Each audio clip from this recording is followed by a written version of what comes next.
What's up, YouTube world? It's your boy Lucha, aka Matthew J. Brownlee, and I'm back with another spilling the NXT top five.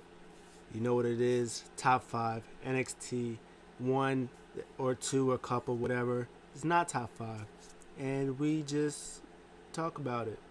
That's pretty much it. That's my intro. Make sure you like, comment, subscribe, and yeah, we're just gonna get into it. What did you think of the show? Good show for me, as always. I always think NXT puts on great shows. NXT is my favorite show of the week.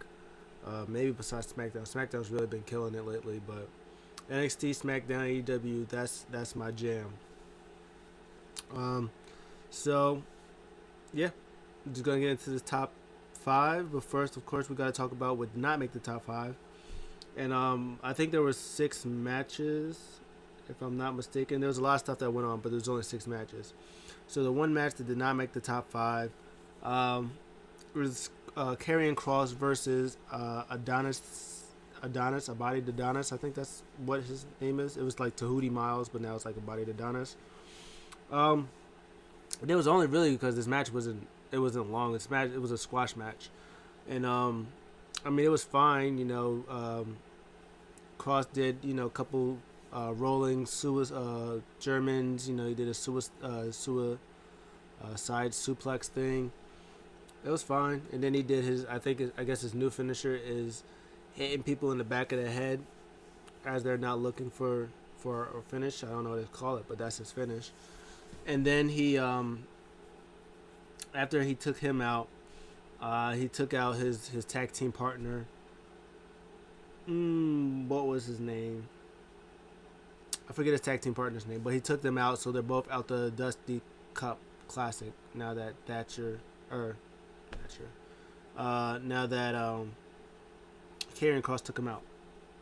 So yeah, there was nothing wrong with the match. It just was very short. It was just a squash match. I wish that they would stop giving him squash matches and let him actually wrestle, but apparently that's not what they want him to do. So that's not what he's doing. So yeah. So whatever I don't get to within the top five, because there's like a lot of story thingy things that was happening throughout the show. So whatever match I didn't get that starts with the show, I'll just talk about it towards the end before I get to my number one. So my number five on the list, Tyler Rust versus Bronson Reed. There was a backstage segment. Well, there was a couple actually. Tyler Rust, he was talking to Mr. Rigo. I guess Mackenzie, had asked Bivens what he was doing. He was like, "Oh yeah, me and Rust, we got a meeting with Mr. Rigo, about his next match and stuff like that." He said he's a diamond in the Rust and stuff like that. And then Rust is already in the room off the office, and Bivens was like, "Hey, man, what are you doing?" He was like, "Yeah, no, I got it. I just got to talk to Mr. Regal. I got there early. I was a little excited, so we went in there, and I got it. I got the match." And he was like, "Oh, okay, that's cool." He was like, "Yeah, I got the match with Bronson Reed," and then he was like, "Oh, you poor thing." He was like, "Ah, ooh." He was like, "Oh, sure, yeah, sure. You brought okay, but." Woo, oofy.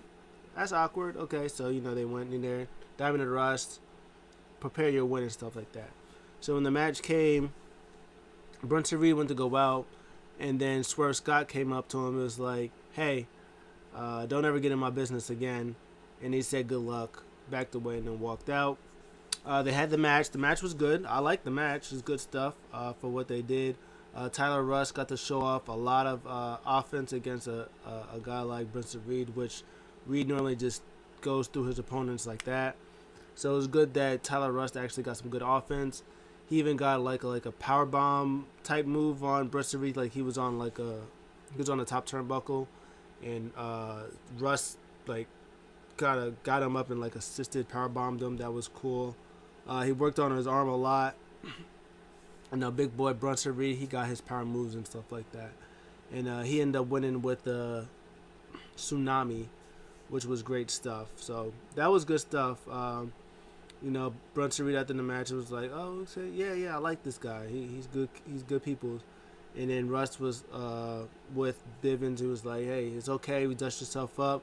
Next time, let me do the negotiating with William Regal. We don't like those types of matches. We let him be big guy. We get other matches in. He was like, we'll get him next time, and then they left. So that was good stuff. Oh, also by the way, I'll talk about it later. Number 4 is The Way. See how I did that, even though I really didn't mean to do that. The Way versus Kushida and Leon Ruff. First round in a Dusty Classic Cup. I think this started the show. This was a good match. Good tag team wrestling. Rustin, not Rust. Kushida and Leon Ruff, Rust, get them mixed up. Ruff and Kushida, they worked really well together. You could tell that when Kushida was getting there, he was getting all the offense. He was beating up everybody. Leon Ruff got in there. He was getting beat up. He showed up a couple of stuff that he was capable of doing. He likes to do his maneuvering on the ropes thing, like the bait and switch on the ropes. Does his back cutter thing from the top rope. He does his cutter. He missed it one time earlier. Theory caught him like in midair and I think hit him with like a suplex or something like that. But he caught him the second time because he faked him out because he thought he was going to go for it again. He faked him out and then went on the top and then hit the cutter. That was good stuff. They did a lot of isolating on Ruff. They did one where you're gonna get close to get to your partner, but then Johnny Gargano moved Kushida out the way so he didn't get the tag, so they ganged up on him some more. But when they did get in there, Kushida was running wild, going crazy like that. I think Austin Theory even like hit his old finisher on Leon Ruff, and Leon Ruff kicked out. So that was good stuff. Kushida was running house. He was doing his backflip thingy things. He was doing his drop kicks, cutters, doing his thing. He was doing his thing that he normally does. In the end, Kushida pins Johnny Gargano, the champion, 1, 2, 3 in the middle of the ring. He had like a kind of a hoverboard, like he had him like in a submission hoverboard, but also had him in like a pin that hurt his arm and couldn't get him to like kick out at 3 at the same time. It's pretty fire. So they advance.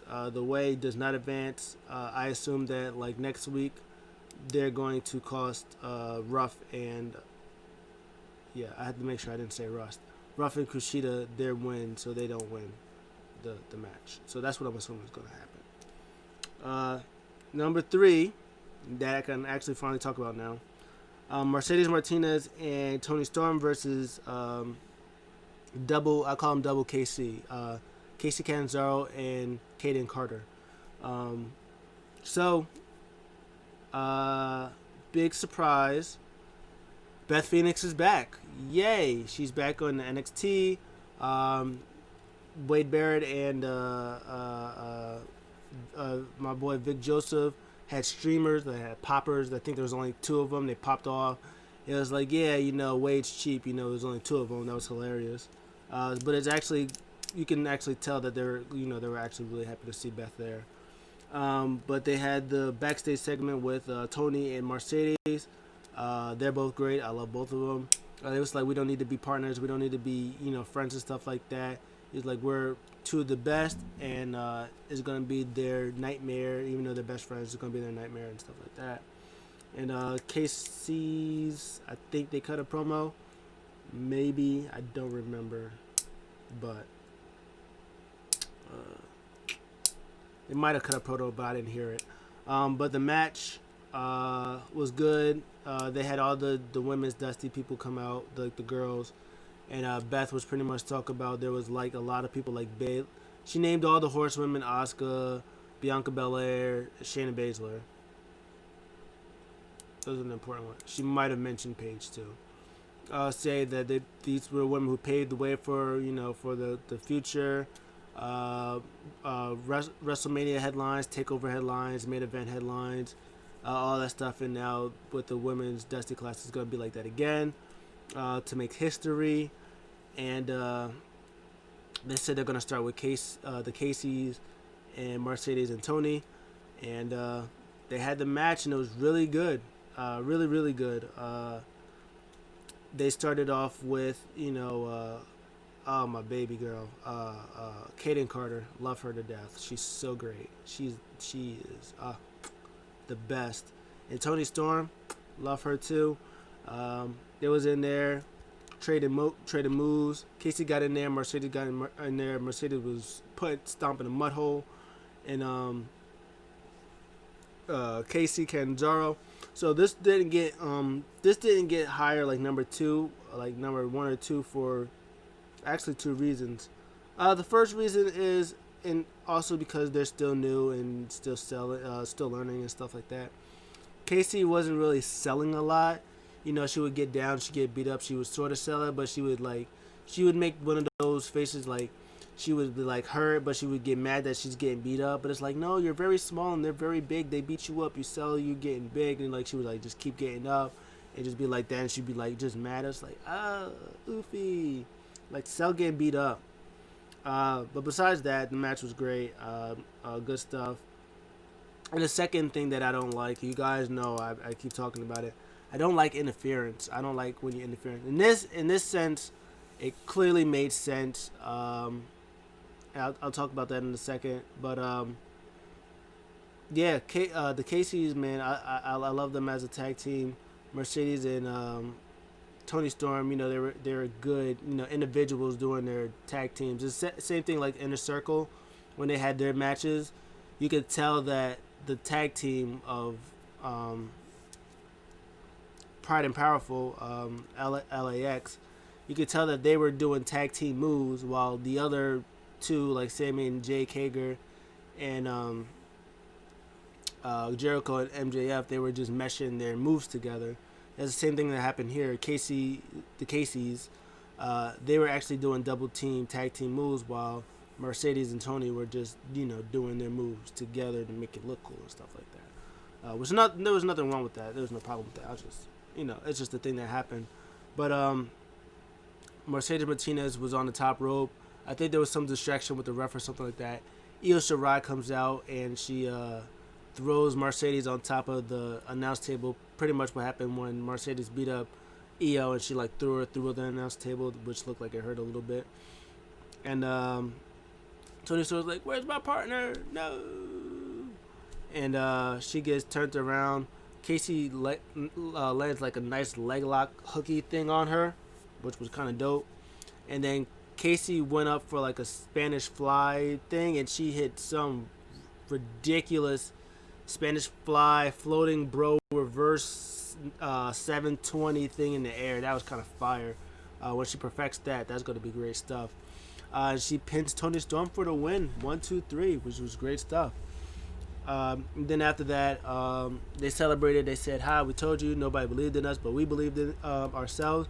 I actually believed in them. I thought they was actually going to win. I probably was one of the very few that thought they were going to win, but I did think they were going to win. And they did, and they said they're going to go all the way, which I hope they do, because they're, I think, the only actual tag team in the Dusty Women's Cup thing. So hopefully they do win. And then during the Rust and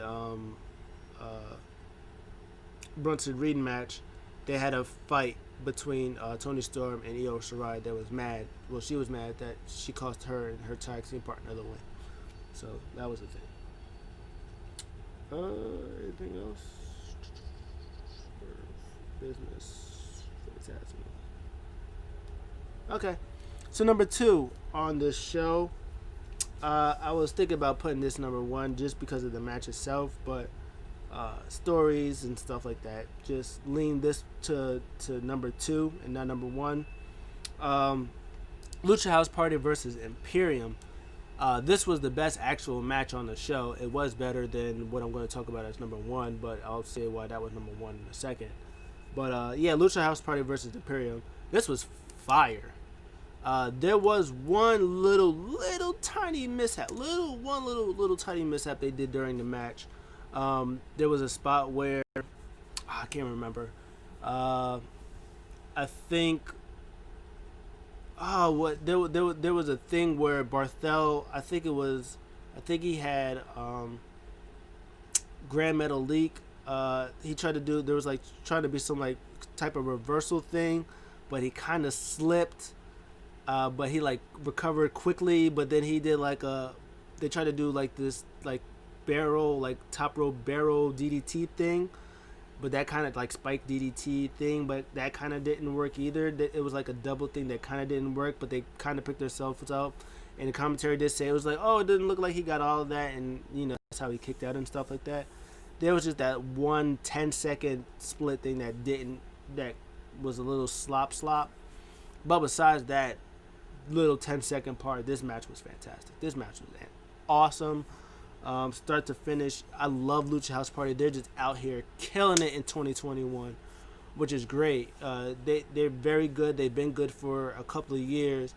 They really didn't get to show what they were able to do, and then out here, beginning of January, they're out here beating the tag team champions. They're out here beating the Miz. Out here beating Legado de Fantasma. Now they're out here beating Imperium. What? Yes. I would love for Lucha House Party to get in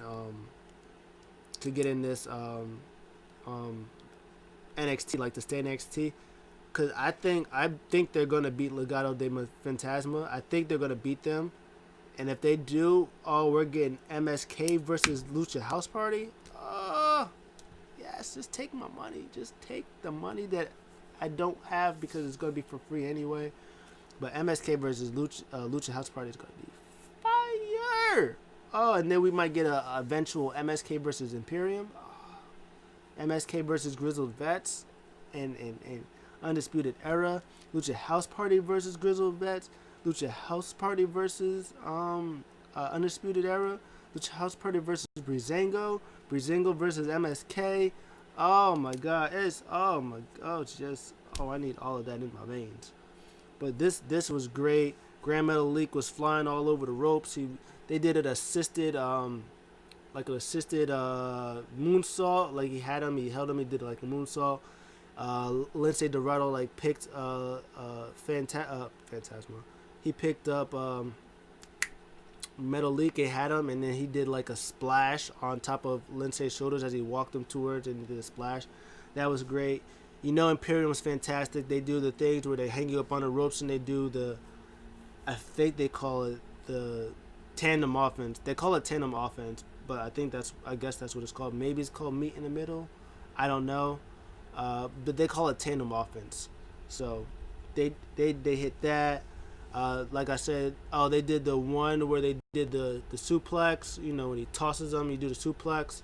But the first time they caught that, they reversed it, and then there was another one. He had him on there, and Barthel pushed. Barthel pushed Lindsay Dorado, and he caught him that time, and then he hit him with the kick thing. This match was just fantastic. I just love it. I love tag team wrestling. I love Marcel Barthel. He's so good. Like, since I first saw him on NXT when he first came out, I was like, oh, this guy's money. I like this guy. And he's been fantastic. He is so good.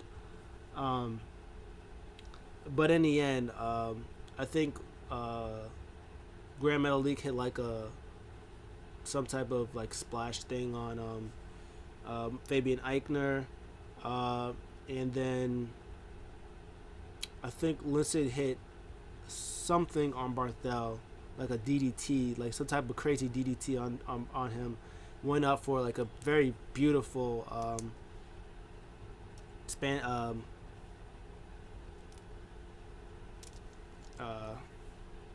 backflip thing, but it's the other way. Moonsault. Of course I can't think of the name. Shooting Star Press. Oh wow. Shooting Star Press for the 1, 2, 3. They win. Imperium was about to go up, and then Alexander Wolf was at the top of the ramp. They do their thing and they walk up. So I think Welter's coming. It's gonna be great. It's gonna be fantastic. I love Walter. He's the best. So yep, that match was number 2. And then before we get to number 1, talk about a couple things that I probably did not mention. Finn Balor wants 1-2 punch. William Regal said you need a partner.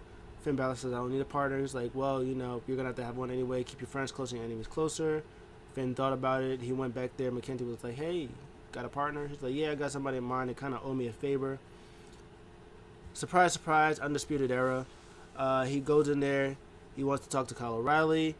Adam Cole said, hey, look what the cat dragged in. He said, the cat came in because you guys owe me a favor. So he goes to Kyle. He said, hey, you know what it is. He was like, unless you still licking your wounds from a straw, like licking the things from a straw.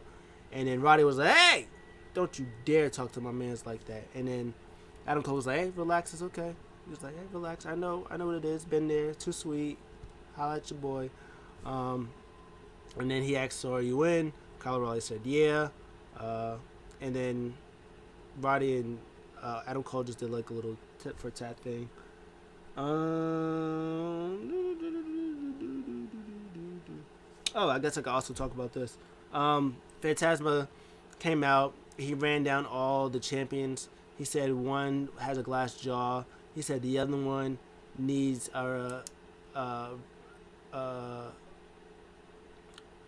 always loses. And he needs his curse to be broken.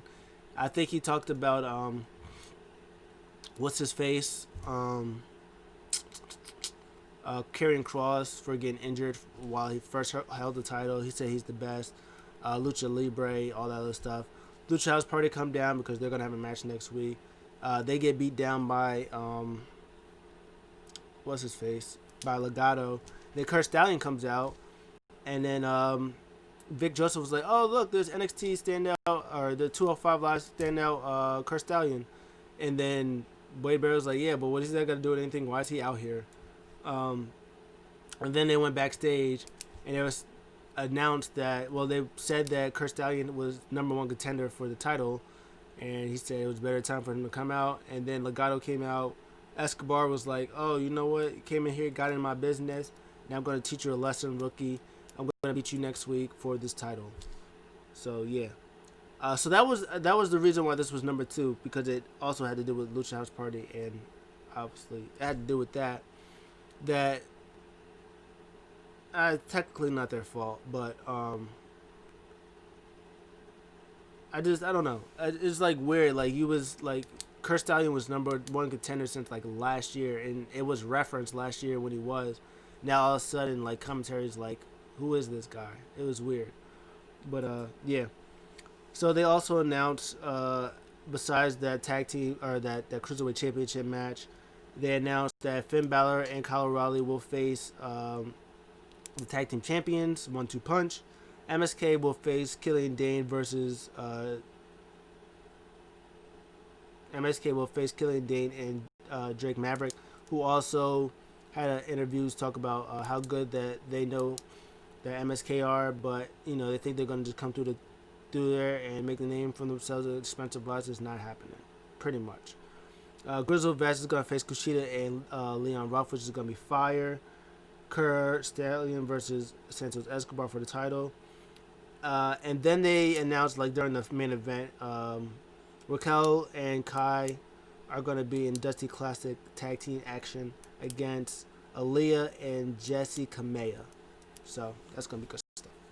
So main event was #1. Ciampa versus Thatcher, the pit fight. It was really good. It was probably the second best thing after the Lucha House Party and Imperium match.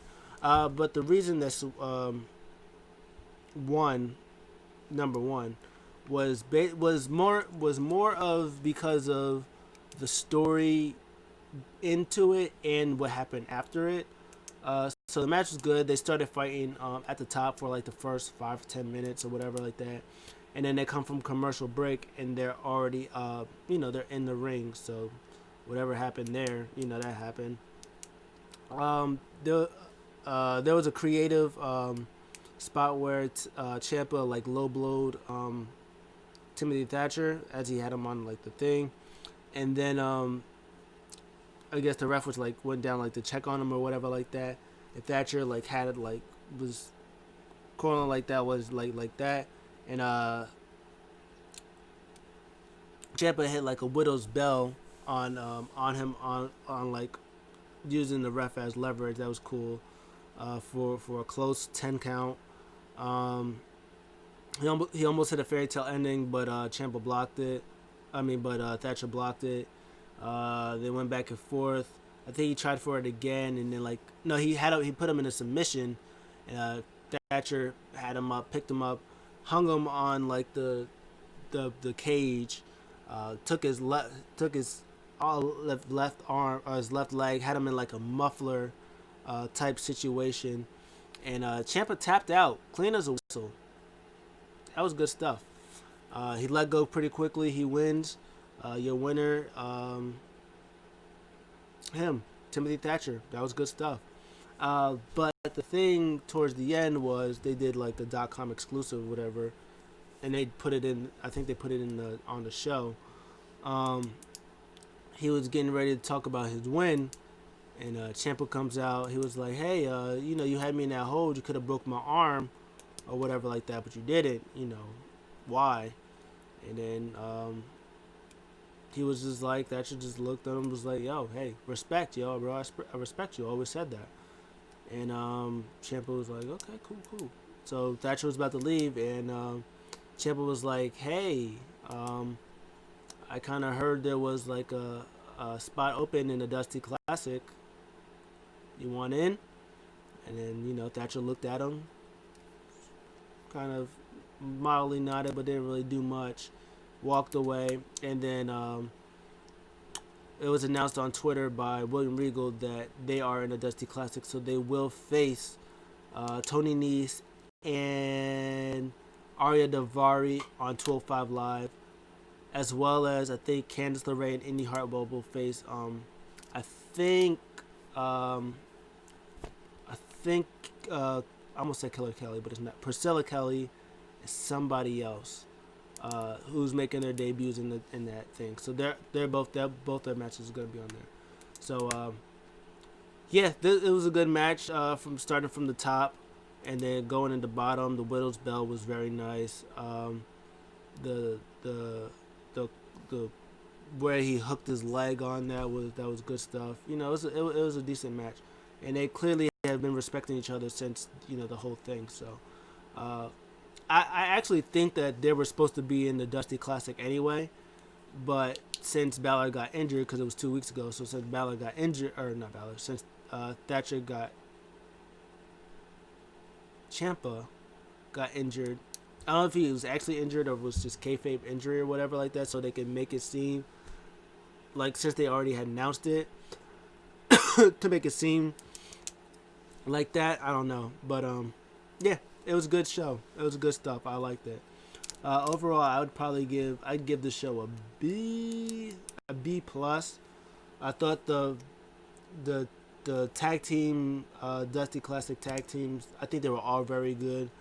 The fight pit was really good with the story, and Rush versus Bronson Reed was decent stuff. A lot of talking, a little bit too much talking for my liking, but it is what it is, and it wasn't anything horrible. You know what I mean? So I think B plus is a solid grade for the show. What do you guys think? Let me know. I'll see you guys in the next one. I'm out.